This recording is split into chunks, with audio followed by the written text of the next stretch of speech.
Ladies and gentlemen, welcome once more to Canon 211 on the Paleocrat Diaries. I am your host. I'm Jake Fowler, and I am joined today with Dr. Joshua Brown, who teaches at Mount St. Mary's University in Maryland. Dr. Brown, welcome to Canon 211. Welcome. Yeah, thank you for having me. Wonderful to be here. Absolutely. No, the pleasure is mine because I love to interview Communio scholars. I love to interview people who write for the New Ressourcement. I'd even interview, people that wrote for Novet Vetera and so on and so on. You, sir, you have written a very interesting article in the current issue of Communio, the spring 24 issue of Communio, titled Confucianism and Catholicism on the Family. I read the abstract, and it immediately piqued my interest. The abstract is that little blurb that you get like as an introduction, and it said, I'm paraphrasing, Dr. Healy and the gang over at Communio said that you consider Confucianism to be analogous to Aristotelianism or Platonism as a sort of preparation for the gospel. So yes, it's not Catholicism. It's not like interchangeable, obviously. But if we can take Confucian thought and what that is for those who practice it, particularly in China, we have an opportunity. And so that's what really grabbed my attention and caused me to want to read yours first out of all the others. And then, we started emailing and here we are. So without further ado, welcome once again. And perhaps we can begin. Would you mind offering a brief overview of Confucianism? What is it? Sure, certainly. So again, thanks for the invitation to come speak about the article and my work. It's a lot of fun. So Confucianism, one easy way to think about it is it is a philosophical tradition, or broadly intellectual tradition, right? From China, centered around the teachings of Confucius. Now, actually, there is a bit of an issue here that I always have to talk about, that the term Confucianism is actually somewhat of a misnomer. In Chinese, we call Confucianism Rujia, which means the school of the Ru, and Ru means literati, right? So it's actually, and the Ru predates Confucius, actually. So Confucius or Kongzi lived in at the end of the spring and autumn period in China. And we know the Ru existed before then. And so the center of the Ru is really the classical learning of the ancient texts of Chinese culture. And we're talking about, in Confucius's time, he's in, the 450 BC. So he's talking about ancient text, from thousands of years before him, or at least thought to be thousands of years before him. And the idea is essentially that the Ru desire to study the ancient texts, especially these central 5 classics that we could get into if you like, and see how they, and also the rulers and the governors who created them, lived out both individual moral flourishing and social flourishing, right? And they say these are the key to be able to do this again, right? So we need to tap back into the wisdom of the ancients in China, and so study those very seriously, and form society and families and individuals around the rituals that these people instituted, right? So that's essentially what Confucianism is. There's, you could say some debate about whether it's philosophy or religion. We can talk about why those debates are misguided somewhat. But for Catholic purposes, it's best to think about it as a philosophical tradition, especially a moral philosophical tradition. Yeah, the way you're explaining it, it sort of sounds like it's an ancient Chinese degree in humanities.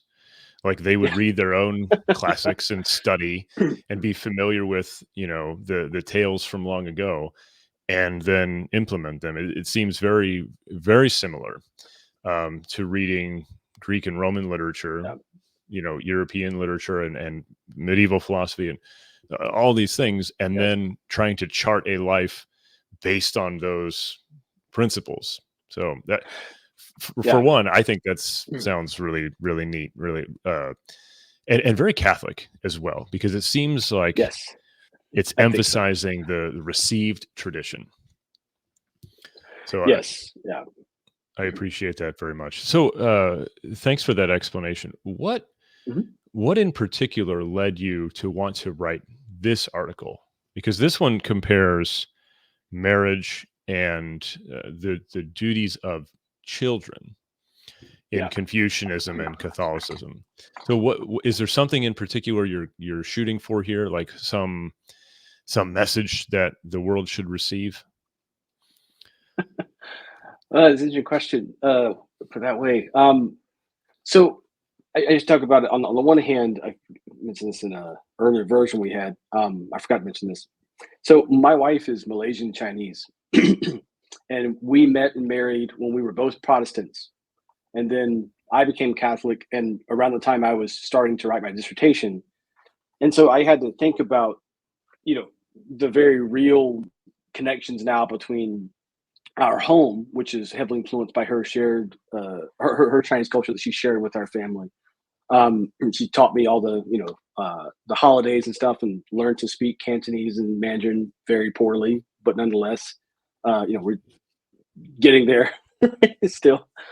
So we have like personal connection of trying to understand that, and then how to raise children who are Catholic and Chinese, right? And so I really want to take Chinese culture seriously, and that means taking Confucian culture seriously. So that was my initial draw into the project as a whole when I was a doctoral student. And then my first way into that was to look at how my dissertation and first book were about Hans von Balthasar's account of Christ's obedience. And what I was trying to do is reread that and enlarge and expand his account by using the Confucian doctrine of filial piety, or xiao. So I've been thinking about filial piety and things like that for a long time. And then I think so. The personal, concrete kind of experience and the just academic interest, I kind of fell in love with Confucianism in reading it and seeing how beautiful that tradition was. And then after teaching it and really kind of teaching it to modern students at my seminary, modern undergraduates, I became more and more convinced that there was something that Confucianism and Catholicism could say together about the family. And I really wanted to figure out what that was and how to say it well. So that's where the article comes from, is an attempt to try to figure it out for myself. Um, Well, you said it really well. This is something I want to mention. Uh, Unlike some academic articles that you might come across, this one is scholarly and yet easy to understand. Right. So you've found that balance between, I need to say difficult things, but I need to say them in a way that normal folks like me can read it, because it's not just professors and academics who read Communio. Right. A lot of Catholic laity, a lot of family men and women read the journal. I always promote it on my show as the best value for an academic journal. You're not going to beat the price. You get excellent scholarship from people like Dr. Brown. And I don't get a kickback from Dr. Healy, contrary to appearances. I just like it, and I think other people should be exposed to it. So anyhow, so yeah, you've written this really engaging article that sort of compares and also contrasts Confucianism and Catholicism on marriage and children's responsibilities. Let's go with marriage first, okay. and let's do this rather briefly, because I think the real thrust of it is found in that filial piety. So, Right. Right. can you explain what what in Confucianism is complementary to Catholicism, and then where are the tensions regarding marriage?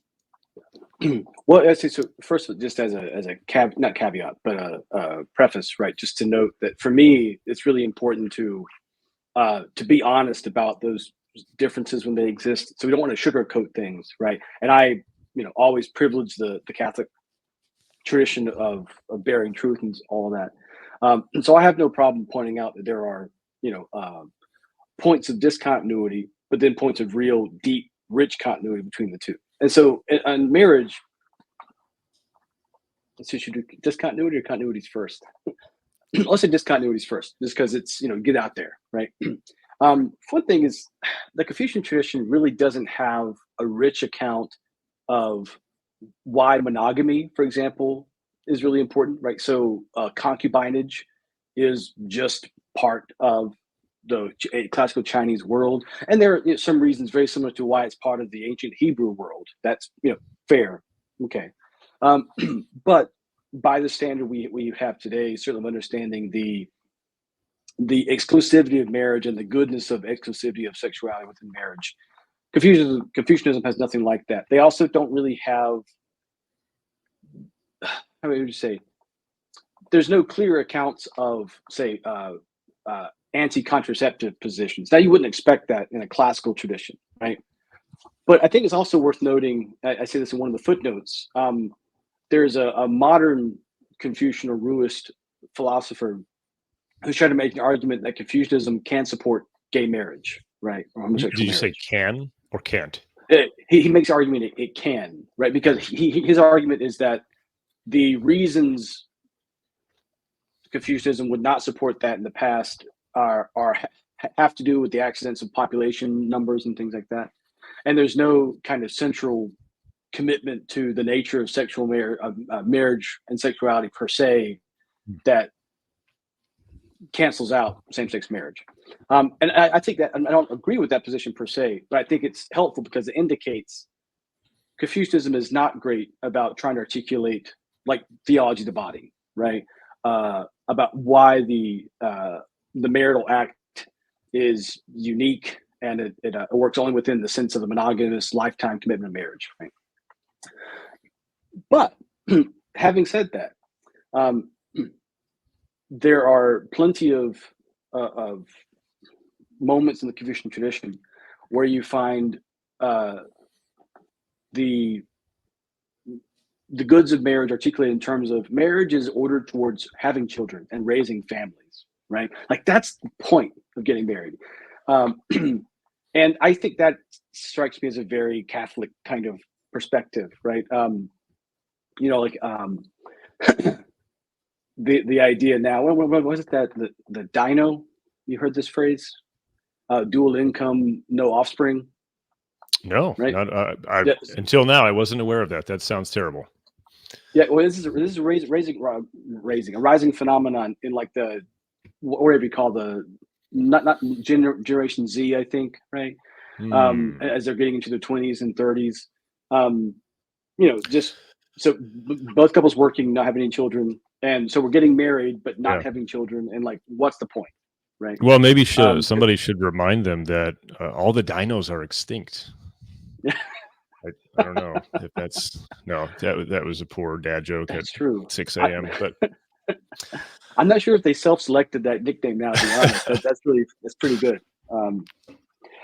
But yeah, so certainly like that's a really deep point of continuity, is like the teleology of marriage and sexuality by proxy, right? That the whole point, I mean, even concubinage, the reason concubinage was allowable was because of infertility with the legal wife, right? And there are legal conditions surrounding concubinage that to reinforce that fact, right? This is only because we have fertility issues. So that teleology of marriage is one of the fundamental points of agreement, certainly. Excellent. And so it seems like in the classical Confucian tradition, they place a heavy emphasis on having a posteriority, like having a legacy, if you will, to say it like that. Yes. Have a bunch of kids, and hopefully a bunch of your kids have a bunch of kids, and so on and so on, because the family bond that transcends time is. I don't know if it's like the most important thing. Would you say in Confucianism it's the most important thing for them? It's got to be up there if they've got an entire classical text devoted to it. Yeah. I mean, it certainly is centrally important. For now, this is like inside baseball a bit, because there are various schools within Confucianism, and there's one strand that certainly takes filial piety to be like the central virtue, that's the one that the classic filial piety comes out of. But even without that tradition, I think most classical Confucians are going to observe filial piety as kind of the social virtue par excellence, right? So there's other virtues that are obviously needed to, or prior virtues like just benevolence, humanity, being able to have wisdom, ritual propriety. But when it comes to live social relationships, there's more said about filial piety than anything else. Um, so yeah, there's a certain sense of that centrality to that, and in other words, that being a good son or daughter is maybe perhaps the central kind of moral problem outside of kind of the cardinal virtues, and to navigate that well is a tremendous task that we all should take up for ourselves. Like being part of a family is really, really important to our moral formation. Yeah, definitely. So I think it's probably safe to presume that most of my audience is familiar with the Catholic teaching on marriage and family. So I think it would be a tad redundant to rehearse that here. So then Right. let's shift with that in mind. Let's shift to the virtue of filial piety as the Confucians see it, Mhm. and how maybe Catholics ought to see it. Maybe we let me rephrase. We have the resources within Catholicism, but they're not as robust or explicit. Yes. Yes. And so this is where, and this to me was the main thrust of your article, is trying to bring in from the East this notion of uh, children's responsibility toward their parents and their ancestors, Mm. Yeah. in a way that is not only not foreign to Catholicism, but in fact extremely helpful. And is latently Catholic, even though the Chinese are probably not aware of that. So let's jump into filial piety. What do the Confucians say about all that? Okay. So that's. I guess I can first say that I think to carry on to a point you were getting onto. Um, the way I often talk about these things is about giving Catholics, especially, eyes to see and ears to hear the goodness in our own tradition, right? And I do think that's something worth saying, and we can go back to that, especially within our context, the modern West. We become inheritors of a break. You know, it's like a very Alistair McIntyre kind of point. We've inherited a break and apart from Aristotelian, the classical traditions, and we even when we recover them, we do so from like a very broken prism kind of perspective, right? And so I think it's helpful to think about gaining a new imagination for even thinking about these questions for by virtue of something like Confucianism, right? And I think that's what filial piety does for me, at least. Even if you don't take all on board, it helps you kind of shift the way you think about the problems enough to see the beauty past the kind of conflicts that we have for us today. Maybe that's a good way of seeing it. So, what does the Confucian tradition teach about filial piety?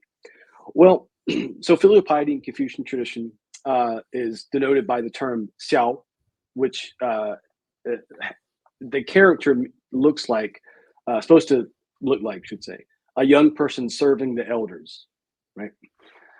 And so filial piety is essentially it's about the responsibilities we have to care for to serve our parents while they're alive and to serve them when they're dead, right? And so in the Confucian tradition, tremendous emphasis is placed on adult children, right? And I compare this in the article to like in Familiaris Consortio, um, when St. John Paul II writes about the duties and responsibilities within the family. He'll talk about the children's, having to obey their parents, right? Because we're talking about young children. That's usually how we talk about in Catholic, especially in modern Catholic tradition. But Confucianism, there is that kind of, when your children obey your parents, but really it's more like when you are adults and your parents are old, right? Making sure they have food, right? Visiting them, seeing them often if they don't worry about you, right? Undergoing activities that that not only do not take you into danger so that they worry about you, right? But also keep a good reputation for yourself that they share in, right? And then the most important acts of filial piety, according to the Confucian tradition, are those centered around mourning and burying your parents when they die, and then sacrificing to them with ancestral veneration when they're dead. Now, of course, we can talk about how that there are some breaks there between the Catholic tradition in the particulars. But generally speaking, the idea that being a son or daughter is a lifelong mission, right? That has responsibilities attached to it that you don't get out of just because you move out of the house, right? I think that's a very important and worthwhile thing to marinate on for a bit. So that's the essence of it. No, I think you've really hit on something there because, as you pointed out on page something, as we age in the West, the differences, like mentally, the differences between parent and child seem to flatten or dissolve in a certain way. Mm. I don't mean to misquote St. Thomas Aquinas, but I seem to recall reading that as a child, you owe your parents respect and obedience, right, to fulfill the fourth commandment, and as an adult, you owe them respect, but not obedience, right? And so, okay, I'm not saying Aquinas is wrong. Like, you're not beholden to every command your mom and dad give you when you're 47 years old, but there is that that worldview, for lack of a better term, in the West. It's like, well, I'm 18 now. I don't have to listen to you. I'm a grown up just like you. I can do, Yes. there's no difference between us now. I've made it. And obviously that's a gross error. And I think the Eastern tradition, particularly Confucianism, helps us to see that no, you're still somebody's kid, Yes. and you have a responsibility to behave like it. Now, of course, it looks different when you're an adult, but it doesn't just go away. So, Yeah, that's a really great. To me, this is one of the central things about the Confucian tradition that I find so appealing. Right? It's the it doesn't reduce childhood to a developmental stage. So mm, childhood is that, as we said, like psychologically, we can refer to childhood, you know, as a certain stage of development in the human person. And of course, there are certain kind of moral rules things we have to follow within that. But the Confucian tradition says, that, okay, but how you like speak to your parents, how you care for them, even how you parent your own children, is caught up within this the extended drama of being part of your family, right? So it's not as though like we often see it. I think we think of it this way in the West, right? That um, the goal of parents is to help their children become independent adults that mm, frees them from the kind, or not frees them necessarily, but allows them to go and function independently from the family home. But actually, it's more like, I think what we should say is we want to raise children to become functioning adults who just extend the family story in another chapter, right?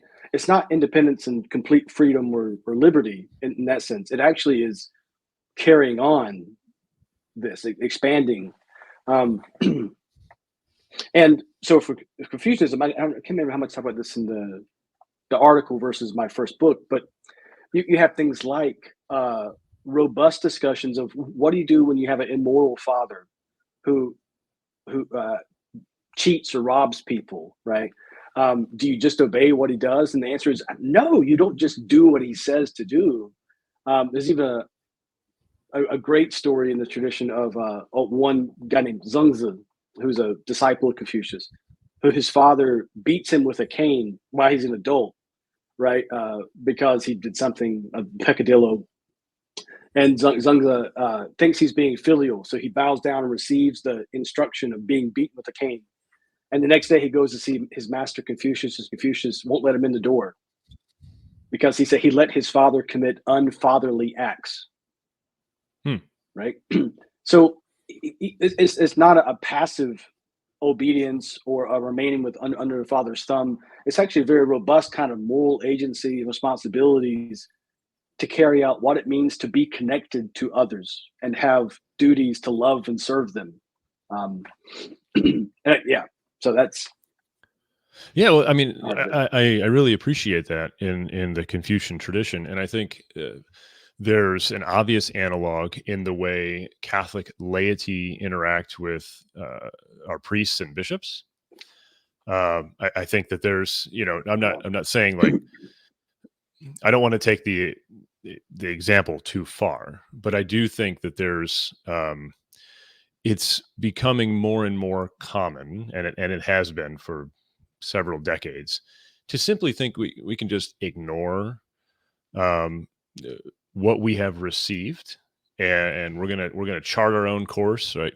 The spirit of Vatican II nonsense, where, well, the council documents and the intentions of the fathers may be one thing, but we're free now. So this is like the child who leaves the home and says, "I'm independent of you. Yeah. I'm going to go do my own thing."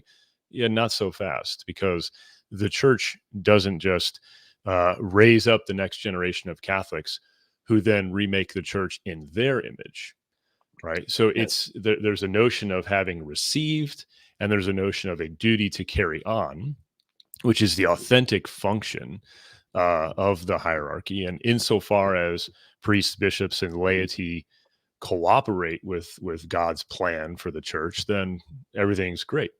And insofar as we all don't, or whichever of us don't, then things start to break down. So it seems like there's an analogy there with the Confucian tradition, like I said, of that notion of having received from your parents, from your ancestors, and then, as you explained, it's a perpetuation of that same family story. You're not writing your own, Yeah. so to speak. Um, one of the So yeah. things that, sorry, go ahead, please.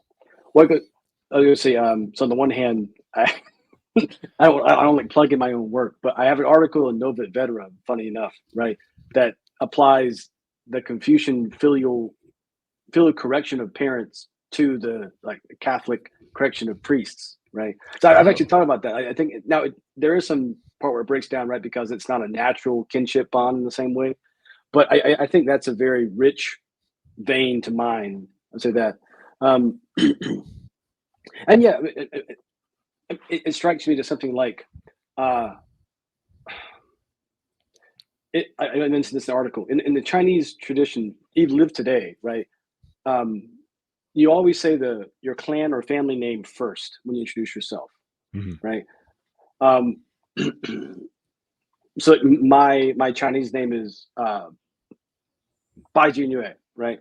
So Bai is meant to be my clan or family name, is borrowed from my wife's background, right? Uh, and you always keep your family name. Like your clan name always comes first, right? So for my wife Zhang Jiali, right? And so every single time someone refers to her in the Chinese context, she's reminded that she is not her own. She is not herself. Now she does have governance over herself. Mhm, She's mhm. an individual in all the important ways, but that individuality is always buttressed or encircled by the reality, right, of this name. Whereas in our naming conventions in the West, right, and I'm thinking about this especially with the transgender movement, right, where the name your parents gave you can be called your dead name, right? Hmm. That kind of the reception of names, reception of bodies, reception of the totality of our being can all has been increasingly seen to be able to be kind of packaged in this box of individualism and put where we want it to go. And I think there's just the practice of living in homes, right, makes that more difficult in the Chinese context, where you realize that you are not remaking anything in a really important sense. You couldn't remake it if you tried, because you'd have to redo 4 or 5 thousand years of history to remake the family the way you've received it. So there's a stark difference from the way a lot of folks in the West conceive of their own existence and their Mm. familial responsibilities. It's not uncommon, as we mentioned before, for the young adult who leaves home and thinks they're going to chart their own course, and sadly, a lot of times it's completely contrary to the way they were raised, or at least partly contrary to the way they were raised. Um, and then, so even if that doesn't apply to you, there's also that dynamic of when my parents get older. Like my parents are not quite nursing home age, um, but everybody knows what I mean when I say that, and that's indicative of a widespread, what I'll call a problem. Some people think of it as a great solution. I actually think it's a problem of shipping off the elderly to these assisted living and caring facilities where some stranger who makes $4.50 an hour is going to care for grandma. That doesn't seem to be, to me, that does not seem to be a very loving and respectful way to show obedience and piety toward my ancestors, right? And I think that in the Confucian tradition, the classical Confucian tradition, what we find is that, as you pointed out, that's the thing that they're trying to guard against. Like that abandonment of my elderly parents, because I'm a grown man now and I have better things to do. Yes. Can you say some things about that and how it might compare or contrast with our typical Western worldview? Well, one thing to say about this, I think, is it's fair to note that it both in China proper, especially after the communist takeover, and even in like Taiwan, in places like Korea, right, which are very heavily influenced by Korean culture, by Confucian culture, I should say. Obviously, Korea is Korean. Even there, you find this kind of breakdown of the family in ways that are quite stark and very similar to the modern West, right? I think about this because I'm reading now through a Taiwanese bishop who was addressing these problems both from a Catholic and Confucian perspective, right? And kind of pointing out that these problems are all around. So I don't want to give the impression that the Chinese have figured it out, right? But the classical Confucian tradition certainly does try to address these things, right?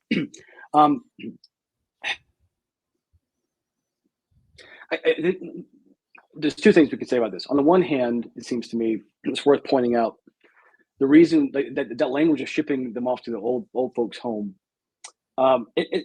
We don't have a society that has a place for old people, right? And that's a larger problem in as much as we have a society that's so much based around utility, right? And so if that's the measure, then, I suppose that you could say we're trying to be very nice by just getting them out of the way, right, as a social project, and not letting them feel like they're a burden, which is increasingly exactly how we language of like euthanasia and things like this. So I think that's like a fundamental kind of problem that we have to own up to, right? And the Confucians can help us see is that the idea that the utility of people as the measure of their value and worth in society, that can be a problem. And certainly the way that, say, if I care for my parents, distancing myself from them, putting them around other people their own age group, right? For like recreation and fun, like that's the idea of the good life in our mind, right? That the idea of if dad can just go and play golf every day, he'll be happier than he would if being at home helping me watch my 5-year-old, right? I don't know. I don't know that's the vision of life we want to perpetuate, right? That this is what it means to live well. When actually, I think a lot of grandparents would say living well for them would mean actually being able to help bear the burden of parenting for my children, right? So that's one thing. Like, there are kind of cultural commitments we have that seem to be part of that. Another part I would say is, so in Confucianism, there's this fascinating argument about why we should mourn our parents. So there's a 25-month mourning period. So when your parents die, you're supposed to mourn for 25 months, right? And there's a classical passage where one of Confucius' disciples is pushing back on this idea. And Confucius essentially says, did his parents not care for him for 25 months after he was born? right? Like there's a kind of basic, imbalance between, like your parents gave everything they needed to care for you, and they needed to actually carry you, and you've had children, right? The amount of attention and presence needed to be there for kids in like the first 3 years Sure. is just enormous, right? And why wouldn't we pay that back? And, and it strikes me though, as you're saying that, increasingly, I suppose, um, for a society which farms out the parenting aspect to like daycare, it makes perfect sense to me that that society would also farm out the caring for parents to professionals, right? Um, so I'm not sure what to say. But I mean, there's a certain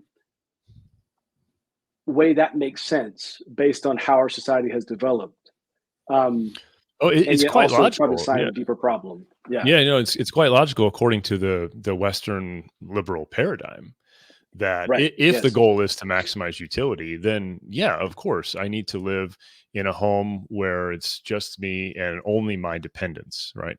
And only the yes. dependents that are crucial, like the ones, for instance, my father does in fact live here.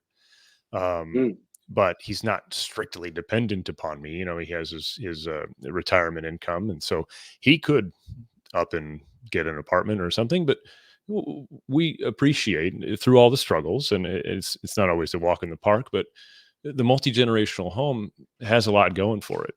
yeah, But our yeah. situation is not everyone's situation, and so um, it does make sense again from that secular mindset to think, well, if grandma is being cared for over here and we all can afford the nursing home bill, and we can afford her, or maybe she's got a nurse that comes to her home, whatever the case, then why wouldn't we do that? Because she's Yeah. happy, we're happy, everybody's happy. Well, happiness, yeah, maybe, I doubt it, but there's more to it. And I think again, this is something that the Confucians have tapped Mm, into in the yeah. past. That notion of your place in the family is one of fundamental receptivity. Yeah. Um, can you maybe speak to how the authentic Catholic tradition regarding reception of Mm.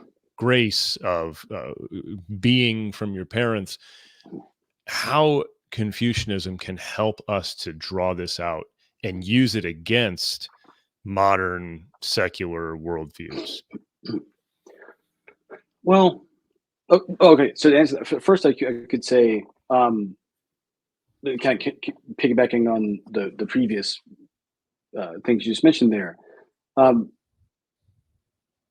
one thing I think the Confucianists can help you do is to help Catholics, because you mentioned that it makes sense from a secular perspective, right? And in a strict sense, I mean, Confucianism is a secular tradition. It doesn't have the order of grace. It's not a revealed, doesn't even claim a revealed tradition, right? Um, but it's a very different kind of secularism, right? And I think it's worth noting how much, for example, Catholic families have taken on board the assumptions of this kind of liberal secular age, right? Mm, Um, and Confucianism helps us see, like, well, that's not like just because it's not Christian that was there. Like there are other options and stories for how to understand, say, the family. And so one thing it should do is help us to think critically about, well, why do we make the decisions we make about our families? Why do we assume that some things make sense, and do we agree that they make sense, right? So that's one thing it can help you do from a strictly, kind of conversational perspective, I think. In terms of the resources that would draw out, right? So, for example, I have again, I talk about my own work because no one else is really writing on this in the Western traditions that much. trailblazer. So, yeah, all three people who read it, it's great. No, okay. Um, but I have a book coming out in November, called Aquinas and the Chinese Masters, where I do this thing with Aquinas a little bit. And one thing I look there is, Matthew 8:20 through 21, where Jesus talks about let the dead bury the dead, right? Um, and I think that's often, at least I was raised Southern Baptist, not Catholic, right? And so that's a slant perspective, suppose. Um, but I think most of us read that kind of story as simply saying, well, family's not as important as following Jesus, so just do that, right? And so it's kind of like the critique that the guy wants to bury his father. Mhm. But what I found when I read that passage in light of Confucianism, which would say burying your father is fundamentally important. Why tell someone not do that? You realize that, like, Aquinas actually has a very sophisticated account of the virtue of burying your father, right? He thinks it's really important that the guy wanted to bury his father, and in fact made him more virtuous than other characters in that section of Matthew, right? So Aquinas actually has a great respect for the desire to bury your father and to carry out those responsibilities. And his articulation of why Jesus tells him to let the dead bury the dead is not or at least for Aquinas, it's not a repudiation of family responsibility. It's a very sophisticated, very specific kind of pastoral critique, right? Um, so for me, for example, it's like that's something that I would not have noticed or cared to notice about, say, Aquinas's presentation, had it not been for trying to read it from that Confucian perspective, right? To see how that question illuminates, opens up. I think that's something it can. That's an example of what it can do, right? To help us to. I've seen this also, like maybe reading Augustine, thing like this. Um, you notice that actually the answers to questions they have more capacities to even recognize they have, right? And I think by extension of that, they actually would challenge a lot of the things we have presumed about why and how the family makes sense in ways that we perhaps have not noticed. So we spoke in our first take. Uh, Ladies and gents, Dr. Brown and I had the hardest time with the internet this morning. So this is actually our second try. Um, but in that first one, I mentioned that there seems to be, and you seem to kind of nod and confirm. So it was very gratifying to me, that in Confucian, in the Confucian tradition, there seems to be something that's latently Catholic that I would wager most of them are not aware of, regarding the receptivity of the child. Uh, you receive Yeah. your body from your parents, your soul from God. You are not your own. Like Paul in Corinthians, what do you possess that you have not received? Right. So um, you are the continuation of something that began long before you, and something that ought not end with you. So going back to those dinos, if you two incomes and no children, that's cool, except you're forgetting one of your basic duties is to not let your family just, pardon the pun, go extinct because what, you like having a boat, you like taking a Yeah. vacation, and again, so not that's not the Catholic Mm. spirit, but it's also not the Confucian spirit. And so Yeah. the notion of uh, yourself as a gift that you receive, like you are not a gift until you can't be a gift to others until you realize you're a gift from. Yes. Uh, and then the sharing in that Mm. uh, is that notion of communion. I don't know how the Confucian tradition might express communion in that gift, right? Communion with one's parents and ancestors. But I was thinking like communion of saints. Like, of course, we venerate the forefathers of our faith. Right. From Adam, Abraham, Moses, and so on. Like, yes, ancestral, not worship, but veneration. That's a Catholic thing too, because again, I am not independent of all that. And so that struck me as um, a very Catholic thing that the Confucians Mm. tapped into, that maybe they're not aware that, hey, we teach that Yeah. also in the church. Well, see, so historically speaking, I mean, back to Matteo Ricci, or actually even, well, Ruggieri, no, certainly Matteo Ricci, right?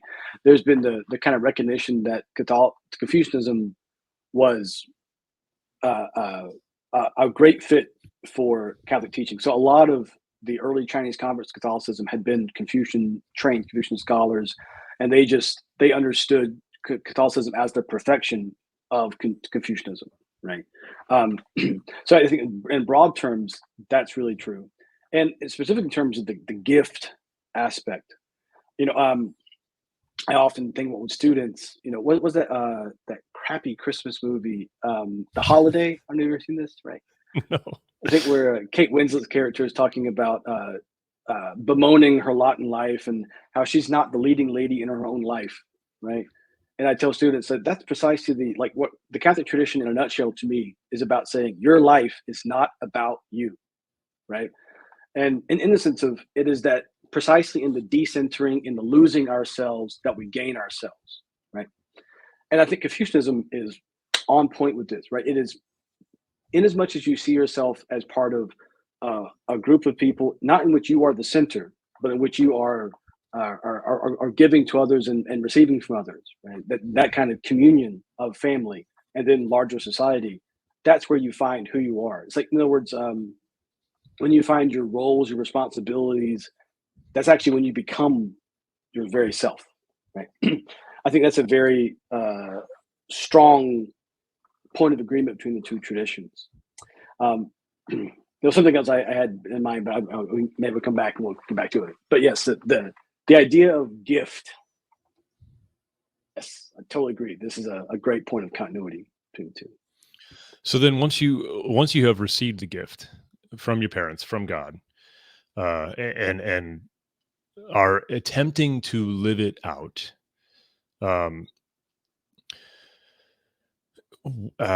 I think we need to move next to the ancestral worship, the sacrifices, right? Because this is the highest form of filial piety in the Confucian tradition. Is that right? Correct. So yeah. after burying one's parents and properly mourning them, you still have an obligation to them. So as the patriarch, as the living patriarch of your clan, you're still not the top dog, so to speak, right? That's crude language, but I think you. So obviously, we wouldn't want to say that sacrificing to our ancestors is a very Catholic thing, but I wonder, is there a way to reconcile these two, to reframe it, and make it to where it isn't antithetical to the worship of God, but something that can come alongside? What can you tell me? Well, so that's actually a complicated question, as you can imagine, in like the history of Chinese Catholicism. So there was this famous problem called the Chinese rites controversy that it wasn't totally, but was in part on these kind of things, right? And so for a long time, the Catholic position was to say that Catholics cannot participate in the ancestral rites because they were superstitious, right? And then 1939, was it Pius the 12th or Pius 11th? I can't remember who's Pius 12th, right? 12th. Instructed the CDF to publish a document called Plane Comparatum Est, which made a decision that said Catholics can participate in ancestral veneration rites. Right? So there is an actual in the practice of Chinese Catholicism, we have seen a resolution of that problem over a couple hundred years, right? To say that there is now a proper way that Catholics can adapt ancestral veneration into the Catholic life. And some of that's like including veneration, like having the family name or the parents' pictures brought to mass, and put near the altar, I think that, right? So like there's worship still given to God and Christ, but veneration or honor given to the parents in a Catholic way. So that's the simple answer. Is that yes, you can, and the Catholic tradition in China and Taiwan and places have affected the ways of doing that. Well, maybe I should have asked, what was the intention, or like how does this ancestral sacrifice to one's ancestors, how does that go? What exactly is sacrificed and why? Because maybe that will shed some light on, why the church said, "Hey, don't do that." Well, yeah. So actually, it's that's a great question. Now, this could go really far afield for those who aren't, deep into the Chinese history and things. But I mean, the simplest version, right, is that you would have the eldest son would have to make a sacrifice, and the ritual of the sacrifice involved like some kind of some form of liturgy, a spoken words, a formal liturgy, also formal bowing and things like this. They're part of the liturgy, and then there is some kind of sacrificial bowl that often would be lit on fire, right? So that's like the material looks like. There's also some sacrificial rites that include this is a bit out there, right? Like the youngest son of the eldest, like the eldest son of the eldest son of the family. So the eldest grandson, right? Playing the part of the corpse, like, as in like representing the dead ancestor, right? And there's some lack of clarity regarding whether this, what was purely representative, purely symbolic, or was seen to have some kind of spiritual conveyance, right? And I think actually that points to how China is a very diverse, very wide-ranging place, and so you do have some very real kind of superstitious interpretations of ancestral rites, and you have some very kind of symbolic, urbane, you might call it, translations or interpretations of what's going on in ancestral rites. So sacrifice, that would have been there some kind of grain or maybe meat, right? In terms of what it affects, that's actually a complicated question because there are different theories, right? But one way that the classic texts talk about it is that so according to classical Chinese anthropology, the human being is composed of your body, and then the soul has two parts, the po and the hun. And the po is the part that comes and stays on earth, and the hun can go up and rise to the heavens, right? And essentially, in some traditions, there's the idea that the ancestors are they can feast on sacrifices and can become able to appeal to the higher deities and divinities for help, right? I think for a lot of people, especially around the time that Matteo Ricci arrives in China, a lot of Confucians don't really hold to that, the hierarchy of the divinities. They just see it as perpetuating honor to the family line and doing honor to your ancestors in that sense. So it's a wide range of how you could see it. And well, I think that's why I think it actually is superstitious for some, and for some it wasn't. So it's. It sounds like that second way where it's just, hey, this is how we honor our forebears. Like, all right, a little weird, but kind of cool at the same time. Like you're gonna light something on fire because your dad was an awesome guy. Like that seems appropriate, and that can be baptized. And it seems like, as you pointed out, what was the name of that document again in 1939? Plane Compertum Est. So I'm going to go check that out because I think that sounds kind of neat to be able to have a quasi liturgy that embraces one's past. Like it's very much like when we have the feast day of a saint. Like today is Saint somebody. I'm not exactly sure who August 7th is, but we're going to remember. We're going to venerate Sixtus. I think Sixtus. Beautiful. If you go to mass today, you will directly or indirectly venerate the memory of Saint Sixtus, and by extension, the entire communion of the saints. And again, it's because we're not isolated individuals. We are one body, right? It's the church. And so again, here's this parallel that I find so striking and delightfully explicit in the Confucian tradition, that again, you are not your own and you have obligations. Be aware you're somebody's child, right? Dr. Brown, I want to be respectful of your time. We're almost at an hour of recording. We're closer to 2 hours of troubleshooting. So let's put a bow on it. Can you offer some words of encouragement by way of conclusion, like how do you see the path forward with a Confucian Catholic dialogue, and maybe one main takeaway from your Communio piece? Well, so in terms of Confucian Catholic dialogue, I guess there are several things you could say about it. On the one hand, I would say that up to now, this is one thing I address in my upcoming book. If people are interested in that, I think a lot of the conversation between, especially Catholicism and other religious traditions, generally speaking, have been done from a perspective, often perceived and often accurately, right, of trying to undermine confidence in the Catholic tradition, right? I don't think that's a particularly wise thing to do as a Catholic thinker. I also don't think it's particularly good, because I obviously the church is beautiful, wonderful, and I believe what the church is, what the church says she is, right? So I think that kind of having more people who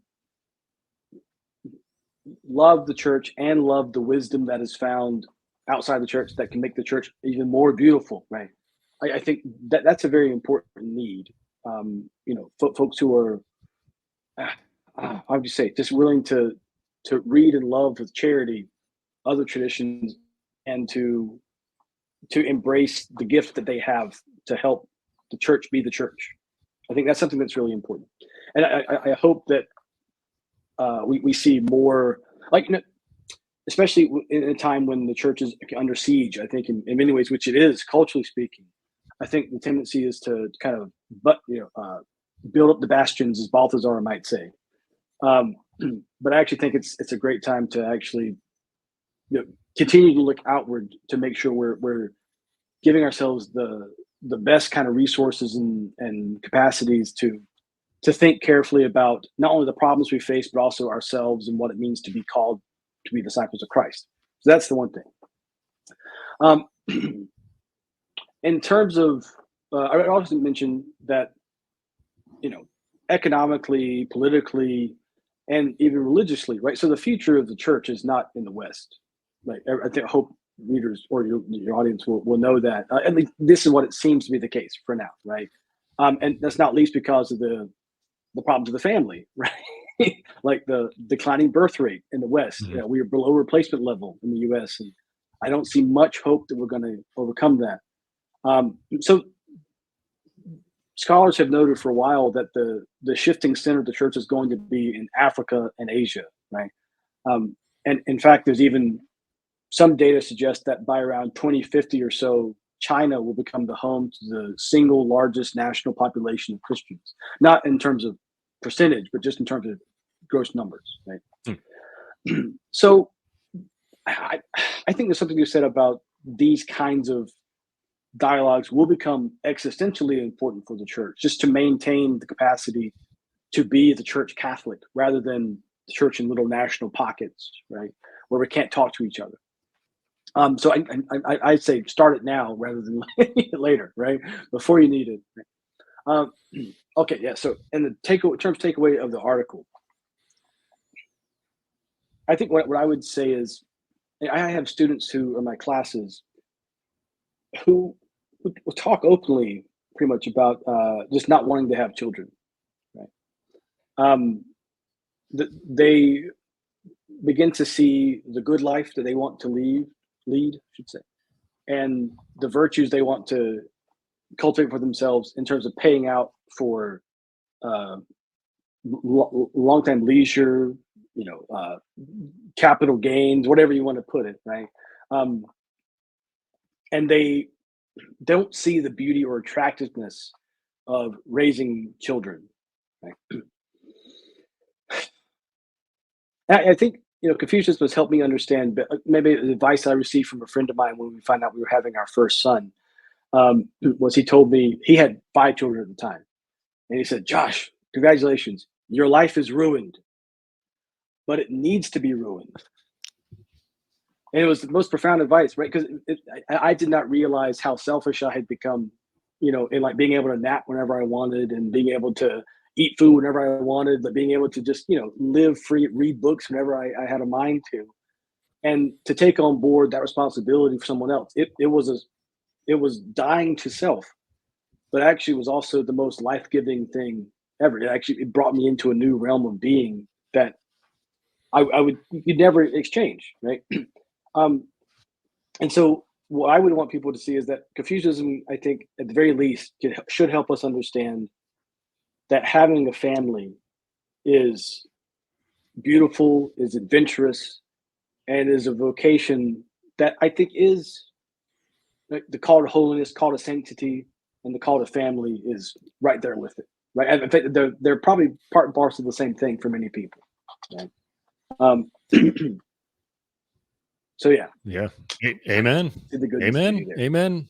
Amen. Most people are not called to be priests or religious brothers, sisters. Like most people are called to that vocation that you have just described, ruining your life as a death to self so that you can find it again, right? Christ says, if you lose your life, you will find it. If you try to preserve your life, you'll lose it. Have you ever interacted with Larry Chapp? I've emailed Larry a few times, but we don't know each other that well, but yeah. Well, Larry likes to say on his show, and he's told me over the phone, that parenthood, and by extension, family life, is the slow crucifixion that God had in mind for all of us, right? Jesus spent 3 hours on the cross, and the rest of us spent like 65 years on our cross. It's a different kind of cross, and I don't mean to diminish our Lord's sacrifice, but we share in that, truly so, every moment that we ruin our lives for his sake. So I can't think of a better way. Oh, go ahead. This is your time. Sorry, I don't want to ruin your ending there, but it makes me realize that, the great lie that we've been told is that, that kind of self-gift of dying, the slow death, slow crucifixion, is like one option among others. And that is discontinuous with other choices we've made.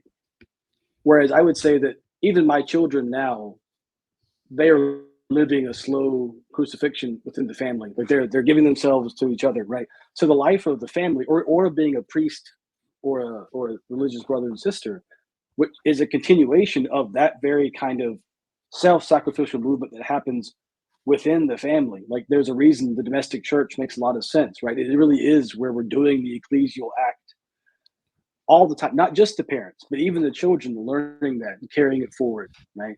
And so I think there's something beautiful about that, right? To realize that certainly marriage and having children is a kind of intensification of that. But at the same time, we're also doing something we should have been getting used to our entire existence, right? And the family it's a really tremendous miracle of God's providence, right? To prepare us to be like Christ, to be honest. Absolutely. No, that beautifully said. I'm glad you interrupted and said that. Now we can end. Cue the music. Folks, if you want to learn more about Confucianism, Catholicism, Balthasar and the Tao Te Ching, you need to pick up Communio. You need to subscribe. You can purchase back issues for $2, so as long as the summer sale is going on. I would encourage you all to check out Dr. Brown's book. I will put a link in the description below this video, or if you're viewing it on Locals, above the video. And as always, if you have benefited from this sort of content, please share it, and consider supporting my work here at Canon 211 with whatever financial contribution you're able to make. So pray about it. Please share the link. Feel free to support, and hopefully more people can become exposed to brilliant men like Dr. Brown here. So with that, we're going to sign off as we always do here at the Paleocrat Diaries, reminding you never give up, to keep on smiling, and to memento mori.